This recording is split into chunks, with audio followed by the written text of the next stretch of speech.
గం గణపతి నమః శ్రీమాత్రే నమః శ్రీ వారాహిదేవి నమో నమః. Welcome to our YouTube channel Chagantipati talks. Guru Charitra 7వ అధ్యాయము. శ్రీ గణేశాయ నమః, శ్రీ సరస్వత్యే నమః, శ్రీ గురుభ్యో నమః. నామధారకుడు సిద్ధయోగికి నమస్కరించి, స్వామి, ఈ గోకర్ణ క్షేత్ర మహిమ ఇంకొంచెం విపులంగా వివరించండి. మన దేశంలో ఎన్నో పుణ్యతీర్థాలు ఉండగా శ్రీపాద స్వామి ఈ క్షేత్రాన్ని ఎందుకు ఆశ్రయించారో చెప్పండి అని వేడుకున్నాడు. అప్పుడు సిద్ధయోగి ఇలా చెప్పారు. పూర్వం ఈక్ష్వాకు వంశంలో మిత్రసహుడను పేరుగల రాజు వేదమార్గ తత్పరుడై రాజ్యాన్ని ధర్మంగా పాలిస్తుండేవాడు. ఒకనాడు అతడు అడవికి పోయి క్రూర జంతువులను వేటాడుతూ ఒకచోట భయంకరుడైన ఒక రాక్షసుని చూశాడు. రాజు అతని మీద బాణాలు వేయడంతో ఆ రాక్షసుడు నేలకూలి ప్రాణాలు విడుస్తూ తన సోదరుని పిలిచి రాజుపై ప్రతీకారం తీర్చుకోమని ఆదేశించాడు. అతని సోదరుడు తన రాక్షసమాయ చేత ఒక సామాన్య మానవ రూపంలో రాజు వద్దకొచ్చి ఎంతో వినయంతో అతనికి సేవ చేయసాగాడు. ఒకరోజు ఆ రాజు తన ఇంట పితృశ్రాద్ధానికి వశిష్ఠాది మహర్షులను భోక్తలుగా ఆహ్వానించాడు. ఆనాడు ఆ కపట సేవకుడు వంటల్లో రహస్యంగా నరమాంసం కలిపాడు. భోజన సమయంలో వశిష్ఠ మహర్షి అది తెలుసుకొని రాజుపై కోపించి, రాజా, నీవు మాకు నిషిద్ధమైన నరమాంసం వడ్డించావు కనుక నీవు బ్రహ్మరాక్షసుడు అవుతావు అని శపించాడు. ఆ ముని తనను నిష్కారంగా శపించినందుకు రాజు కోపించి ఆయనకు ప్రతిశాపం ఇవ్వబోతుంటే పతివ్రత అయిన అతని భార్య దమయంతి అడ్డుపడింది. గురువుని శపించబూనడం మహాపాపమని హెచ్చరించింది. ఆ జలాన్ని తన పాదాలపై పోసుకోమని ప్రార్థించింది. రాజు తన కోపాన్ని నిగ్రహించుకొని శాపకల్మషమైన అపవిత్రమైన తన చేతిలోని జలాన్ని తన పాదాలపైన పోసుకొని వశిష్ఠ ప్రాపం వలన బ్రహ్మరాక్షసుడై పైకారణంగా కల్మషపాదుడనే పేరుని గ్రహించాడు. అప్పుడు శాపవిముక్తికై మహారాణి ప్రార్థించగా వశిష్ఠ మహర్షి జాలి చెంది, అమ్మా, నీ భర్తకు 12 సంవత్సరాల తర్వాత రాక్షసత్వం పోతుంది అని ఆశీర్వదించి తమ ఆశ్రమానికి వెళ్ళిపోయారు. అప్పటి నుంచి కల్మషపాదుడు ఘోరమైన అరణ్యంలో నివసిస్తూ అచట క్రూర జంతువులను మనుషులను పట్టుకొని తింటుండేవాడు. అతనికి బ్రహ్మరాక్షసు రూపం ఛాయలా అతను ఎప్పుడు వెంటాడుతుండేది. ఒకసారి అతడు ఒక బ్రాహ్మణ శ్రేష్ఠుని చంపి తిన్నాడు. అందుకే ఆ బ్రాహ్మణుని భార్య శోకంతో, నీకు వశిష్ఠ శాపం తీరి నువ్వు పూర్వరూపాన్ని పొందాక నన్ను నా భర్తను ఎడబాటు చేసిన పాపానికి భార్యా సంగమం చేస్తే నశిస్తావు అని శపించింది. కొంతకాలానికి వశిష్ఠ శాపం నుండి విముక్తులైన రాజు తన నగరంలో ప్రవేశించాడు. అతని రాకకే భార్య ఎంతో ఆతృతతో ఎదురు చూస్తున్నది. ఆమెను చూస్తూనే రాజు కన్నీటితో తనకు కొత్తగా సంక్రమించిన బ్రాహ్మణ పత్రి స్నాపాన్ని వివరించాడు. ఇద్దరు కిన్నులై ఆ శాప విముక్తికై తీర్థయాత్రలు చేశారు. మార్గమధ్యంలో వారు గౌతమ మహర్షిని దర్శించి తమ విషాదగాథ విన్నవించుకున్నారు. అది విని జాలి చెందిన గౌతమ మహర్షి, రాజా, భయపడవద్దు, పాపాలన్నిటినీ పారద్రోలి అభీష్టాలనిచ్చే పవిత్రమైన గోకర్ణ క్షేత్రం ఉండగా బ్రహ్మహత్య పాతకం నిన్నేమి చేయగలదు? ఆ క్షేత్రంలోని నీరంతా పుణ్యతీర్థమే. అక్కడ శిలలన్నీ శివలింగాలే. ఆ పవిత్ర క్షేత్రంలో మానవులకు పొందరాని దేముంది? ఆ క్షేత్ర మహత్యాన్ని తెలిపే విషయం ఒకటి నేనిక్కడ చూసినది చెప్తాను. ఆ క్షేత్రంలో మరణించిన ఒక చండాల స్త్రీ కైలాసానికి తీసుకుపోవడానికి శివకింకరులు వచ్చారు. వారిని అడగ్గా వాళ్ళిలా చెప్పారు. పూర్వం ఈమె సౌదామిని అను అందమైన ఒక బ్రాహ్మణ కన్య. ఆమెకు యుక్త వయసు దాటిన తర్వాత ఆలస్యంగా ఒక పేద బ్రాహ్మణునితో ఇష్టం లేని వివాహం బలవంతంగా చేశారు.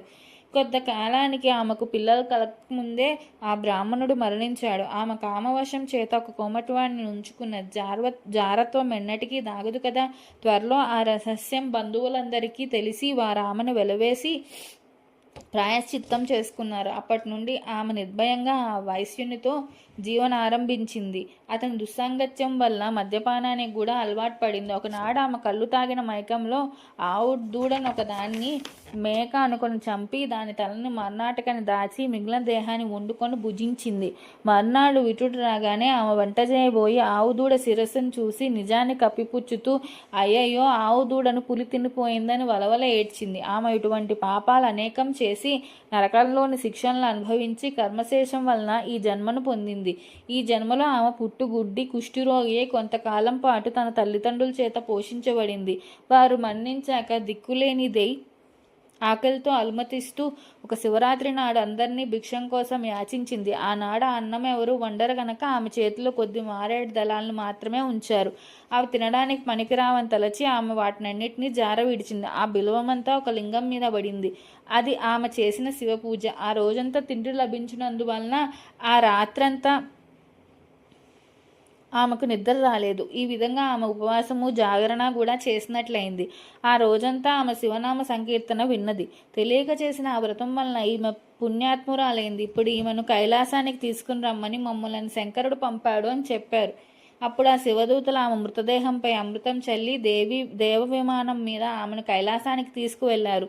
ఆ బుద్ధిపూర్వకంగా చేసిన ఆమె వ్రతానికి ఇంతటి ఫలం ఉంటే ఇక మీరు బుద్ధిపూర్వకంగా చేసిన దాని ఫలితం చెప్పతరమా?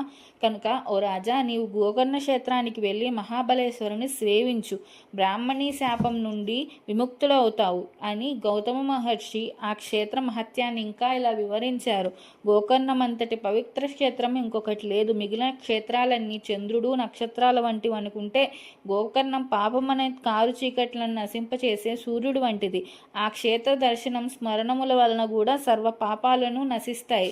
అక్కడ ఇంద్రాది దేవతలందరూ తపస్సు చేసి శివానుగ్రహం వలన తమ అభీష్టాలు పొందారు. అక్కడ మహాబలేశ్వరునికి బ్రహ్మ, విష్ణువు, ఇంద్రుడు, విశ్వదేవతలు, మరుద్గణాలు, సూర్యచంద్రులు, అష్టవసువులు తూర్పు ద్వారంలోను, యమధర్మరాజు, చిత్రగుప్తుడు, అగ్నిదేవుడు, ఏకాదశ రుద్రులు, పితృదేవతలు దక్షిణ ద్వారంలోను, వరుణుడు మొదలగు దేవతలు పడమటి ద్వారంలోను, కుబేరుడు, భద్రకాళి, వాయుదేవుడు, సప్తమాతృకలు ఉత్తర ద్వారంలోను, విశ్వవసువు, చిత్రరథుడు మొదలగు గంధర్వులు నిత్యం నిలిచి ఆయన్ని ఉపాసిస్తూ ఉంటారు. కశ్యపుడు, అత్రి, వశిష్ఠుడు, కన్వుడు మొదలగు మునీశ్వరులు, కృతయుగంలో విశ్వామిత్రుడు, జాబాలి, భారద్వాజుడు మొదలగు మహర్షులు, సనకస నందనులు, బ్రహ్మమానస పుత్రులు, నారదాది దేవర్షులు, సిద్ధులు, సాధ్యులు, మునీశ్వరులు, యతులు నిత్యం గోకర్ణేశ్వరుని ఉపాసిస్తున్నారు. రావణుడు మొదలగు రాక్షసులు కూడా ఆ క్షేత్రంలోనే తపస్సు చేసి శివుని నుండి వరాలు పొందారు. కనుకనే ఆ క్షేత్రంలో చేసిన తపస్సు, ఆధ్యాత్మిక సాధన లక్షరత్తులు మంచి ఫలితాన్ని ఇస్తాయి. అప్పుడు ఆ రాజు భార్య సమేతంగా గోకర్ణానికి వెళ్ళి మహాబలేశ్వరుని సేవించి శాప విముక్తుడయ్యాడు. కనుక ఓ నామధారక, ఎందరో సజ్జనులకు ఆశ్రమైన గోకర్ణ క్షేత్రం వారి తపస్సు చేత ఇదివరకే పరమ పవిత్రమైనది. అందుకే గణపతి అక్కడ శివుణ్ణి లింగాన్ని స్థాపించడం కూడా జరిగింది. అందుకే సాధుజీవునుడైన శ్రీపాదస్వామి కూడా ఆ క్షేత్రాన్ని దర్శించి అక్కడ 3 సంవత్సరాలు ఉండి ఆ క్షేత్ర మహత్యాన్ని పునరుద్ధరించారు. తరువాత ఆయన కృష్ణా తీరంలో కురువపురానికి వెళ్ళి అక్కడ తమ స్థూల రూపాన్ని మరుగుపరిచారు. గోకర్ణం దర్శించినప్పుడు భక్తులు ఈ అధ్యాయాన్ని చదివినా కానీ విన్నా కానీ దత్తస్వామిని పూజించుకుంటే ఉత్తమ ఫలితం ఉంటుంది.